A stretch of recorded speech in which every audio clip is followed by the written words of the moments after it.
Снизили потребление воды, энергии, тепла. Итоги работы корпоративных программ сегодня заслушал Совет директоров Татнефти. Провел его Рустам Миниханов. Обсудили стратегию прироста запасов нефти. Также президент обратил внимание директоров на безопасность людей в связи с коронавирусом.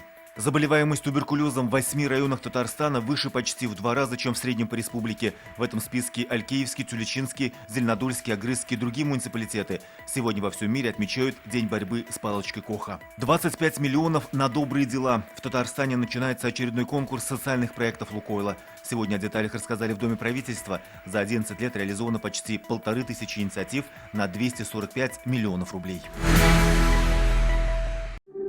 Yoz yaxshi xabarlar olib kela.